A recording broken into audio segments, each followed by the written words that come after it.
Hey, what's up, fam? Geez, this was a really good example of a chapter that could start out really boring and just been like kind of going through the motions, and then get to, in that tail end of being something very interesting and something that, set up stuff for later, which I really liked. Now, when I was looking at this kind of chapter, I was thinking about what exactly it also kind of really does prove of the formulaic layout of My Hero Academia arcs. You'll have one arc that has no real stakes and is mostly just like, characters getting into skirmishes where the outcome, I guess, will be more for ego and less for any impact on the series at large. And then it will get to like a actual like arc where things can happen. You think some, bad outcomes could happen, good outcomes could overtake that, and we could get something kind of like the Yakuza arc, where even all the stuff happened. We got the Mirio losing his quirk, Nadai dying, and but we got like progress for Deku's character, and then they got Eri and whatnot. But chapter started out as I said, it's just like Eraserhead, and I don't even remember the other class's teacher. They're like, you know, giving critiques of Bakugo's team's skills and the other guys giving skills of his team and just kind of like giving criticism and observations. And we'd expect there was a little bit of back and forth between Bakugo and Deku, and I'm like, I mean, I don't care too much. Just Deku talking about how he's gonna surpass him, and they're gonna get on their way up to being the best hero. And I mean, Deku, you're gonna beat him up there. Your power is so much better than his, unfortunately. I'm a little bit salty because this was the point where I wanted to see Bakugo close the gap between him and Deku, but that doesn't seem to be really going to be the case.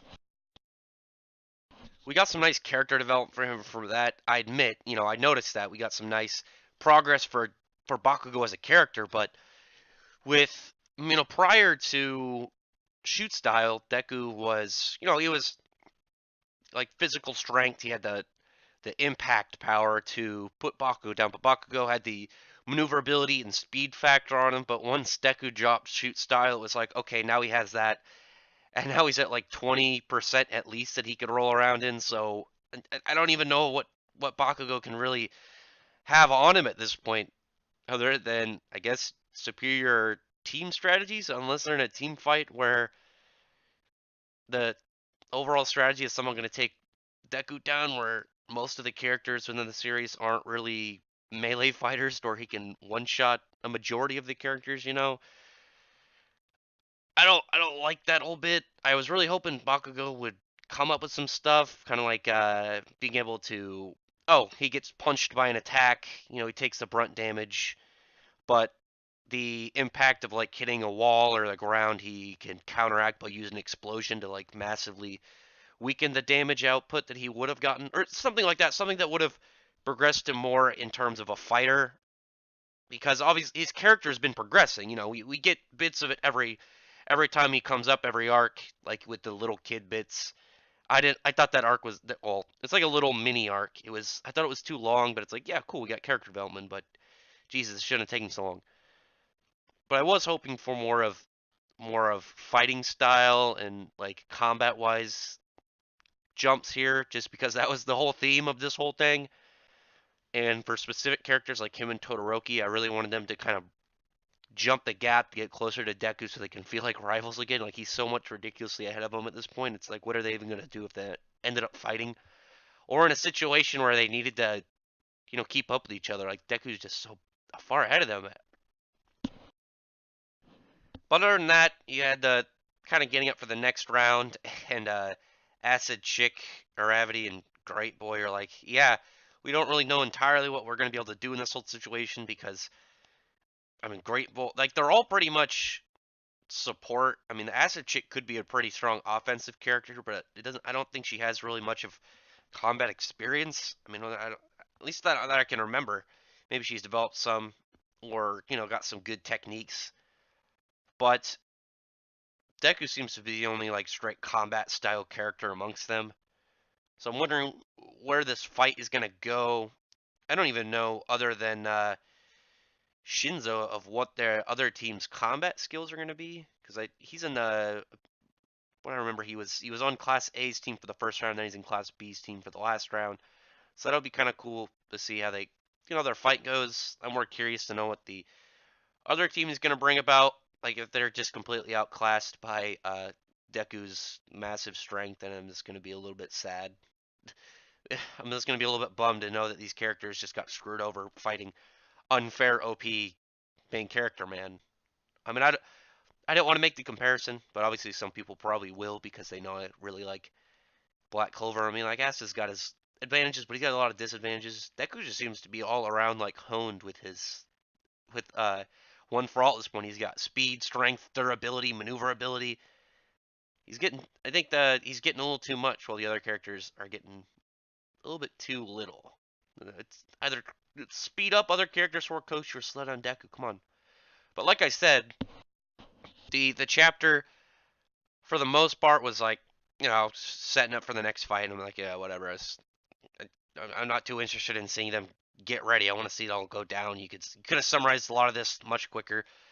But the last 2 pages, I believe it was 2 pages, were pretty interesting. They went to the prison where All for One was, and you actually got a comment of, I've been talking about recently, of Gigano Makia being the next like real opponent for Deku, but people were saying how he's been seen active lately. So setting up for the next arc, foreshadowing his character a little bit, which is going to be pretty cool because just looking at him, he's like just a giant. So him and Deku are probably going to get in a straight physical like combat battle, kind of like him and Muscular, but probably much more of a even way. Might be Deku's first kind of straight meeting an equal to his stats at the time match instead of more strategy, kind of thinking around it, or more of like I said, finding the weakness or having to overcome someone way greater than you. Just straight up, this guy's equal, and it's just gonna be like, what does he do to overcome that small smidgen that strength he's gonna have to develop to beat this guy that he's right at level. It's kind of like Natsu and Gaju when they first fought. It was the first time Natsu really had a character that was completely mirrored his level of strength, and that was a really good fight. Something like that, or like Luffy and